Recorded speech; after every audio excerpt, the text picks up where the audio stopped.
Well, hello everybody. Hello everybody. I know I haven't been on here in a minute. Instagram is my first time being on Instagram Live, but I'm also on my Facebook, my Twitter, and my YouTube. And I titled this, make sure you like, comment, and subscribe. Follow us on all our social media outlets. If you're a woman who has a business, you would like to brand your business, network, and share life moments, check out toawomansheart.org. Also check out toawomansheart.com and t-shirts that speaks to the heart of a woman. Check out toawomansheart.store. All right. So I titled this Looking with a Different Set of Eyes. On Friday, I turned 62 years of age. And as I've said many times before, as you get older, you should not be repetitive in the things that you used to do. You should look at life with a different set of lenses because it's not the same anymore. Your reactions to things should not be the same. You should not let things bother you the way they used to bother you. And you should not fight as hard as you used to fight. And I've learned over the years of 62 years of my life, going through ups and downs and ins and outs, battles are best fought by God. And I know when you go through things and you struggle with a lot of different things and things happen in your life, as they happen to you, they happen to me, and they can be quite discouraging at times.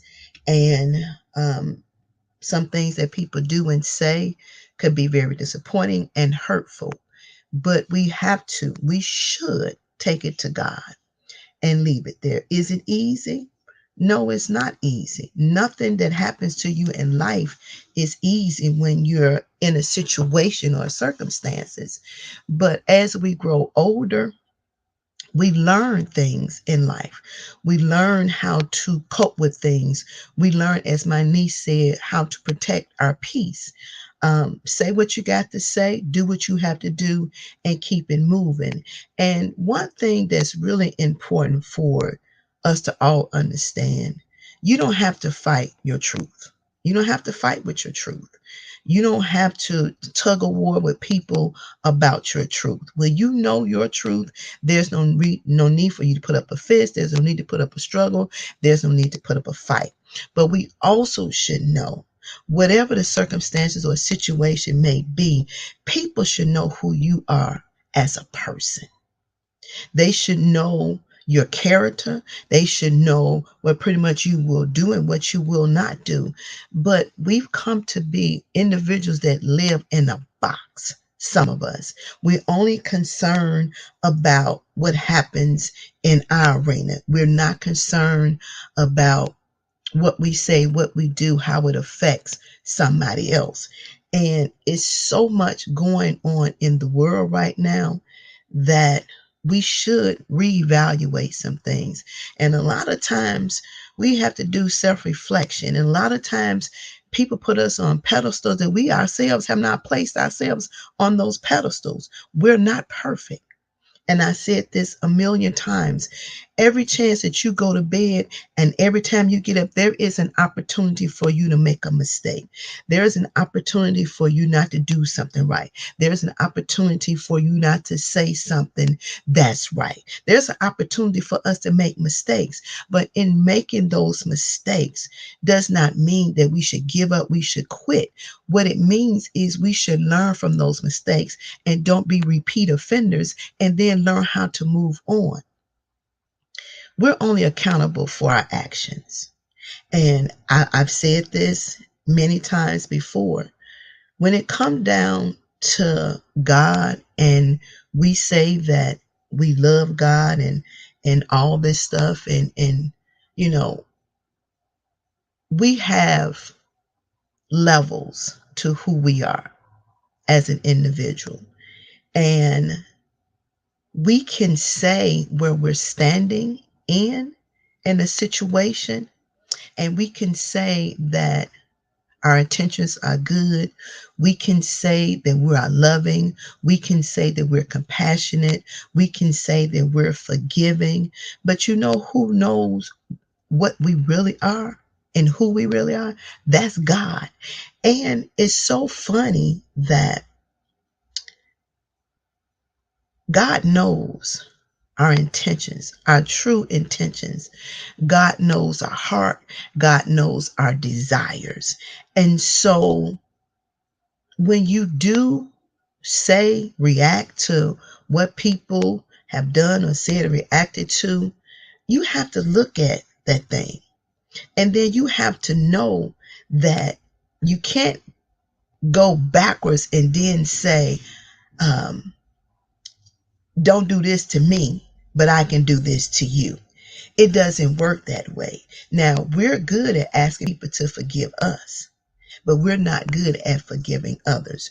We're good at pointing fingers at somebody else, but we're not great at self-reflection of ourselves. And we looking at people and we think that they're on a pedestal and they're not. So it's like being in a relationship with the opposite sex and you're making your point to your companion, your mate, your husband, your boyfriend, and you're telling some things that you dislike, or you tell him some things that you want to do. You tell him about your goals and your dreams and your vision, but he don't see it through your eyes. He don't see it through your eyes. And that's how we are sometimes. We don't see it from the other person's perspective. We only see it as a one-sided view. And that's now how it should be. Conversation should not be one-sided. Conversation should be a two-way street. Conversation should be we listening, we interpret what's being said, we understand, and then we respond to what's being said. But that's not how we we act.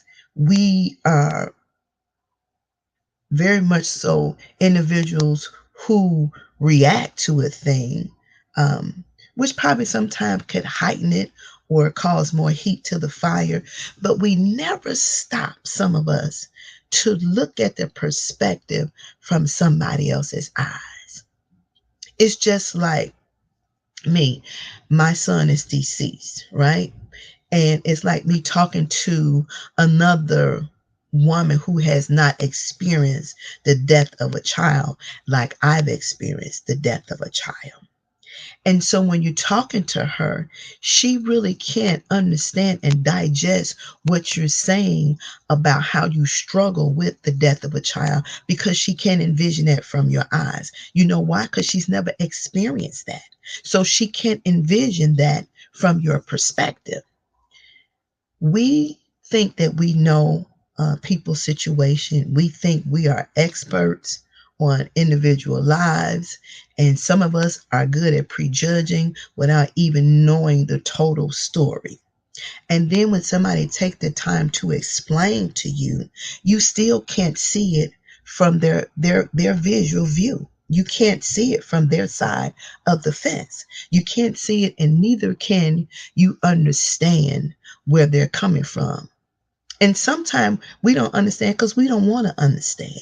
Sometimes our mental is closed off to opening up and understanding what somebody is trying to say or explain to us or show us.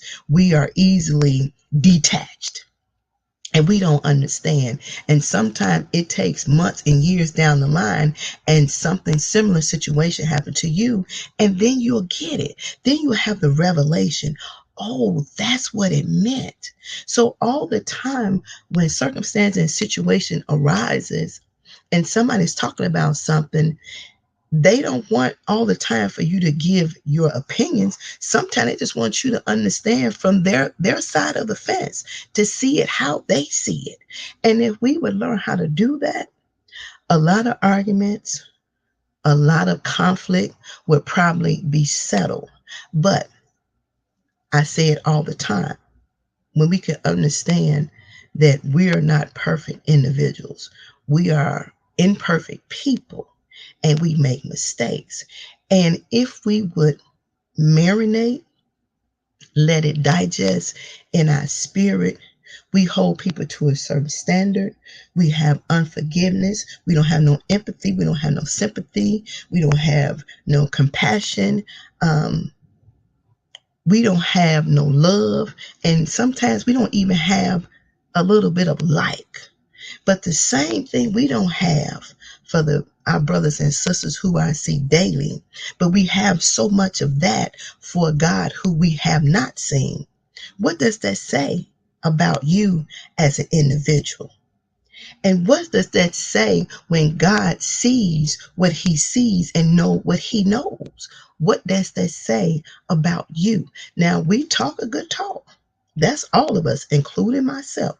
We talk a good talk, but the walk does not match the talk that we talk. Again, reverse. We don't want nobody not forgiving us. We don't want nobody putting a hammer down on us. We want somebody to respect us, but we don't want to do none of that for nobody else. And it's sad to say, in the world in which we live in, some of us treat strangers on the street better than we treat people that we know. And then you have to question, why is that? Why is it? Why do we have more love for strangers than people that we're supposed to care about? And what example are you showing to that individual who you don't think is watching? Who you don't think is watching? We practice pulling the rug. We practice snatching the ladder from under people's feet. And we never stop to think that that karma or that reaping and sowing can roll back around. We should grow. Every year that we get older, there is something that we should learn about ourselves. Every year that we get older, we should learn how to deal with things differently. You can't continue to make excuses for your same habits and that you know they're habits and you know they're bad habits and you don't find the need to correct those habits. So every year that God blesses you to get 1 year older, every year you should get wiser. Every year you should learn how to do things differently. Every year you should react to things better. And then you should learn how to look at it from other people's perspective. Because we're not always right in what we think we know. We're not always right. Try looking at it from somebody else's eyesight and see what you see. See, we see alcoholics and drug addicts on the street, and we think, they just woke up in the morning and they say, okay, today I want to be an alcoholic. Today I want to be a drug addict. And that's not how it happens. Circumstances and situations, traumatic experiences happen in their life, or a case of mental illness is a part of their family dynamics, and they end up drinking and they end up being drug addicts. But we never look at it from the other side of the fence. We only look at what we see. We only look at that we see that they're drug addicts. We only look at that they're alcoholics. We never look at it from the other side of the fence and try to see, how did they get to this point? What was the thing that pushed them to the edge that they feel like they want to check out from life? What was it that happened to them that they feel like the drugs and the alcohol would take the pain away? We never look at it like that. We never look at it like that. When people come home from war and they have PTSD syndrome, and we never look at what pushed them to that point to make them act like that. We never look at a woman who stays in an abusive relationship and because I've said it myself, you need to get out of there. But then that individual has to get to a point where they say enough is enough. And then they feel like they can walk away. But we never look at it from that perspective. We only look at it from what we see, which is a one-way street into their life. Because, see, we're not on the other side of the block. We don't live in their household. We're not, behind their closed doors. We have no clue. We only judge what we see, but not what we know to be factual. We don't judge what we know to be factual. We only judge what we see. So We need to get in the habit of looking at it from another person's perspective.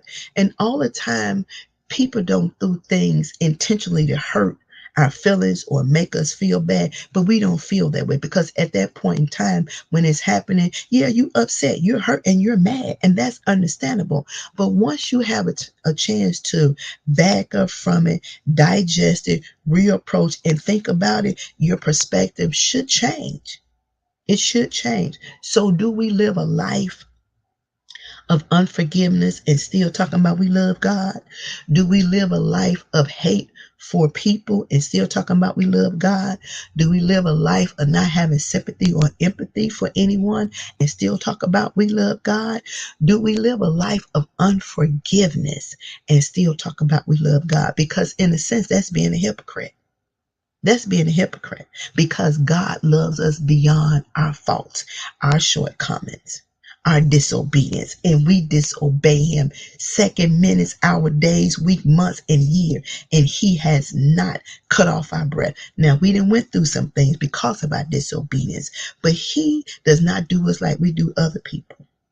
But yet, and still, we say we love God. We say this faithfully, but we don't treat people right. We don't do people right. We don't know how to apologize. We don't know how to take ownership to our mess. We just don't. And we think how we handle things is the best way to handle them. And I guarantee you, if you ask God to show you, a lot of us will see some circumstances and situations, how we handle them. He wouldn't be happy about that. Again, He said, how can you love me who you have not seen? And hate your brothers and sisters who you see daily. That ain't my word, that's His word. And it's in life is super short for us to be jealous of people, for us to be envy of people, for us to be conniving, manipulating of individuals. It's too short. It's too short. Do you know it costs you more air, more of your pressure to be angry and upset than it do for you to keep calm and look at it from a different perspective and deal with it a different way? It's more muscles and facial expressions to frown than it is to smile. We should learn truly to, before we do what we do, say what we say, act the way we act, we should look at it through a different set of eyes. We should say to ourselves, now if I said this, how would it make that person feel? If I did this, how would it make that person feel? And go a little step further, how would it make me feel if it was done to me? But I don't think we stop to think about how it makes somebody else feel because we're so gun ho in making sure we get our feelings and our emotions out there and address and let people know how we feel about certain things. We never stop to think or look at it from another person's perspective. And a lot of things that is placed on people, sometimes they don't even have no idea what it is. And I heard my pastor say, you walk around here mad at people and they smiling and grinning and they have no idea that you mad at them. But we'll never tell that person. We'll tell everybody else we're mad at them, but we will never tell that person. Sometimes we had to put our big girl panties on and own up to our shortcomings, own up to our mistakes, own up to things that we should not have done. But that takes growth. That takes maturity and that takes ownership. And again, like I said before, God knows. He truly knows why we do what we do. And He knows when we say certain things about Him that we really don't own up ourselves. We don't show love. Like I said, we're not forgiving. We don't have compassion. We don't have understanding. And then, the saying goes, we don't think our stuff stink at times. And it do. It does. And we all make mistakes. So who are we to hold somebody else accountable for their mistakes when we make just as many mistakes? So if our breath that God allowed us to breathe was contingent on how we treated people, what we said about somebody, how we was mean to someone, how we was cruel to someone, how long do you think he will allow us? How much air would you have before you would check out? See, we don't think about that. We don't think about that. And like I said, I'm got to a point, I'm not arguing, I'm not fussing, I'm not fighting. If you believe what you believe, that's fine with me. If you should know who I am, you should know my heart, you should know me as a person. Now, am I saying I'm perfect? No. And yeah, is the conversation saying that I haven't done something stupid? No. Is it saying that I haven't made mistakes? No, it's not. But whatever I've done has not been intentional to hurt anybody at all. And I love genuinely. And I've taken on a lot of stuff too without people even knowing that I took it on. Heard a lot of things and did not respond. And that's fine because I've learned that I can't get nobody better than God can. So I've learned to sit in silence and give it to God. Now, if I'm wrong, he'll prick me. He'll prick you too and tell you wrong. But the thing is, do we listen when God is talking to us? And the other part of it, are we willing to take ownership to our part? My niece said we should listen we listen to defend instead of listening to understand. And I think a lot of our problems is we're in defensive mode all the way. And we don't want to understand. We don't. Because we made up in our mind, it is what it is. That's it. That's all. And that's that. And that's not how it is. Life lessons lived and learned. We should learn a lesson in the life that we live every day. And every day that we get older, we should try to look at circumstances and situations with a different set of eyes. Because our eyesight is not always the best. It's not. So we can learn how to look at things from a different set of eyes and stop thinking that we know what it is when we really don't. And be truthful to yourself. You ain't got to be truthful with nobody else. Be truthful to yourself. It's hard. My mama said it's hard to keep up with lies. It is. You got to work hard because somebody asks you 2 months from now about the lie that you told, and you're not going to be able to keep up with it because you're not going to remember what you said. But it takes no effort to keep up with the truth. None whatsoever. So always be truthful with yourself. Be truthful with who you are as an individual and stand in your truth. Walk in your truth and lay in your truth and say to yourself, I'm not perfect. I made a mistake. My bad. That was on me. I made a mistake. But don't walk around here like somebody has done great harm to you when you played a part in the puzzle, in the madness. And some of us walk around here like, you ain't did nothing whatsoever. And you play a part too in the situation, in the circumstances. So if we would learn as we get older to grow from our mistakes, if we would learn as we get older to learn how to forgive and have empathy, have compassion and understanding for people. And if we would learn that we are still not perfect people. And every day that we get up is an opportunity for us to make a mistake. But every day we get up is an opportunity for us to be better individuals, to treat people better, to learn to love more. My dad always said, love covers a multitude of faults. And sometimes I want to do it really. But that's what he says. Love covers a multitude of faults. And in the world that we live in, you got to want to do it really. Do we as a people really know how to love one another? If we did, there would not be so much killing. There would not be so much conniving. There would not be so much hatred. There would not be so much unforgiveness. It wouldn't be too much of that. If love covered a multitude of faults, we could go through a fight, get past it, love each other, and move on. And sometimes, looking through a different set of eyes, we need to think like kids. Because kids can scrap.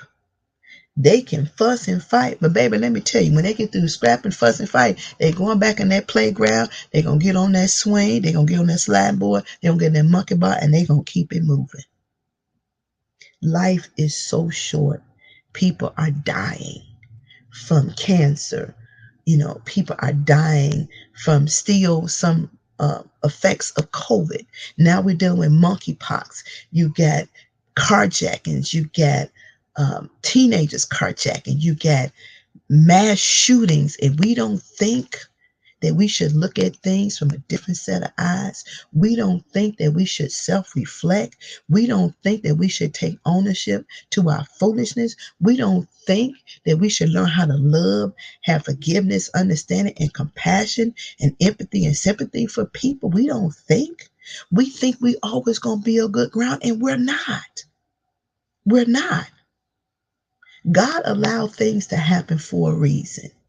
And I don't think sometimes we really think about that. Even the worst of storms, he allowed to happen for a reason. To see, maybe it's a test to see if you're going to still be faithful and your faith is strong enough to endure, to hold on. But let me tell you, it gets rough. I'm be honest with you, it gets rough. Just to hold on, it gets rough. You got to rob Peter, Paul, James, John, and Billy to try to make ends meet. It gets rough. So let's be honest with ourselves. It gets rough. And people don't understand, and neither do they have an idea of how rough it can be for some people. And because of circumstance and situation, because the storms of life, the struggles of life, some people have actually terminated their life because it got too heavy.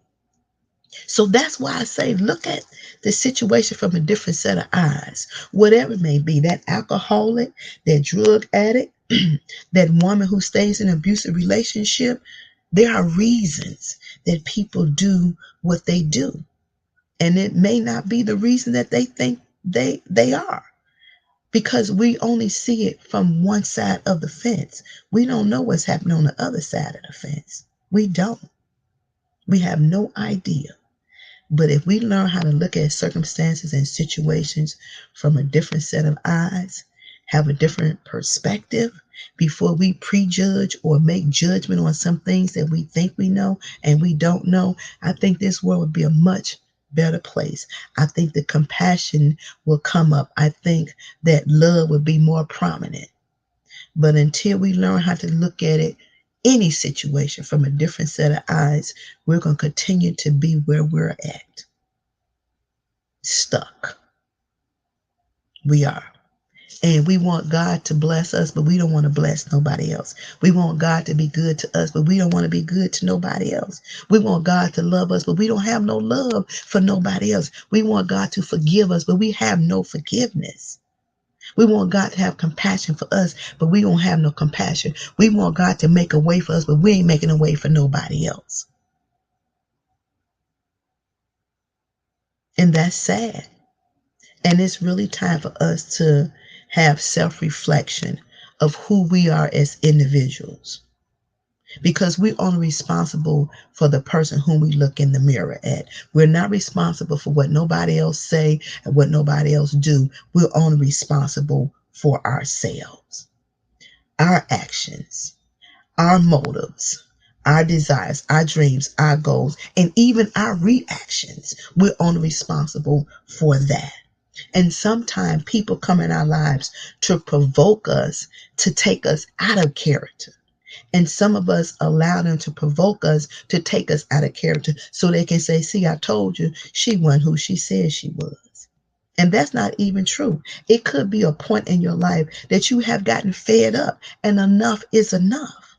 And it was just that one thing that pushed you over the edge. But because they weren't looking at you through a different set of eyes, they couldn't see that. And a lot of people that's in your life, whatever your past is, they won't let you live it down. They won't let it go. They keep recycling your past over and over and over and over. And you're not that person anymore. That means they can't look at you with a different set of eyes. They can't see a better version of who you are. They're stuck.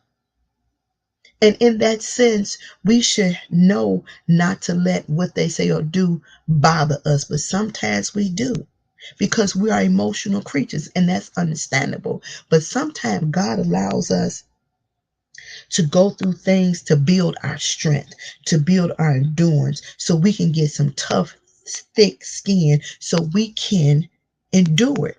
And then sometimes He allow it to happen so we can know who to cut the umbilical cord on.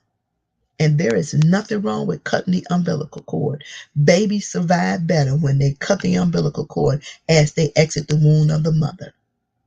It cannot live still attached to the umbilical cord. You can't drag around people all your life. You can't hold on to unnecessary dead weight. You have to cut the cord. You have to let the dead weight go, and you have to let people go, especially when they mean you no good. Life is too short. I promise you, it's too short. And I may not live to see 63. I may not. I hope I do.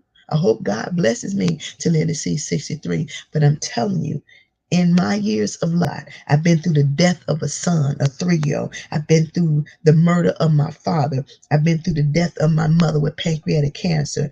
I done almost died myself from a small bowel obstruction.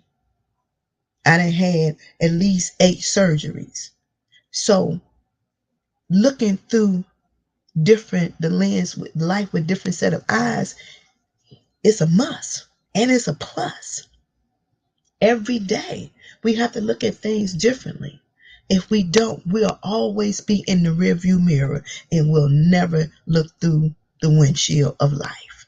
And we'll always be stuck and we'll never get where we have to go, always looking backwards and living in the past. The past is the past. It's done. It's gone. Love yourself enough to want better for yourself, future wise, whether somebody wanted for you or not. Do what you got to do. If God has given you something to do and He's pricked your spirit and challenged you, that's what the very thing you need to do. Don't worry about what people say. Don't worry about how people feel about your destination, the dream, and the goals that God has given you. That is yours. They cannot see it through a different set of eyes. They can't see it. So don't worry about it. It's rough because sometimes we weigh heavily on others' opinions, even some family members and friends, but they can't see it from the other side of the fence. So why waste your time? Why waste your time? Just keep it moving. That's all I'm saying. So I hope this conversation has been enlightening to you. It has been enlightening to me. And I hope that we learn how to not let people take us off our square. I pray that we learn how to give it to God and let Him handle it because He can handle it better than you can. I promise you He can. And these days, reaping and sowing happen so much quicker than we really realize. And it comes in different shape, form, and fashion. It hits in finance, it hits in sicknesses, it hits in loss of loved ones. See, God ain't playing. Life is short, and we need to realize how short it is. So short that we should stop manipulating, deceiving, being conniving to people. Take ownership to our stuff. Again, I say we're not perfect. Every day we get up, we have a chance to make a mistake. But every day that we live life, we have the opportunity to be better than we was the day before. And that's something we should think about. Because somebody says or done something to us don't mean we have to react to what they said or done. Sometimes you can win your best fight being quiet.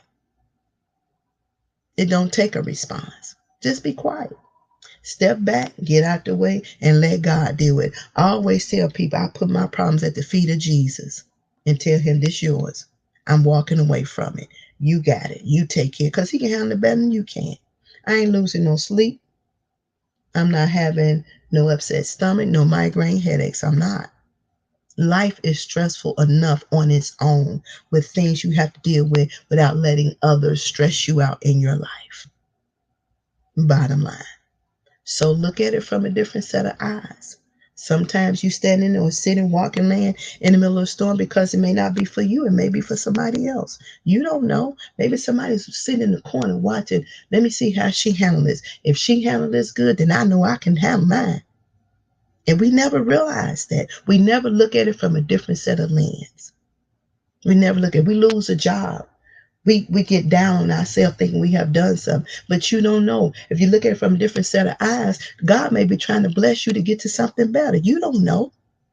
You have no clue. But we have that tunnel vision view, and we stuck in that tunnel, and we don't see the light at the end of the tunnel. I want us to be better. I promise you I do. I want us to be so much better. You deserve it. And you're stronger than you think you are. All right. So I was just stopping by. I haven't been on for a minute. Instagram, I hadn't been on at all live, but I'm on today. And I hope looking through a different set of eyes is enlightening. I hope it caused you to think. I hope it caused you to look at things with a different perspective and everything else. Let us be better. Let us be, as women, becoming our better, best selves. That's the goal, that's the purpose, and that's the direction of life we should be going. Irregardless to the curveballs and life throw us, we still are strong. We're stronger than we think we are. All right. Don't forget to follow us on all the social media outlets: Facebook, Instagram, Twitter, Tumblr, TikTok, YouTube. Check out the website, toawomensheart.com. Check out the store, toawomensheart.store, and the social media outlet for women, toawomensheart.org. All right. Until we talk again, take care.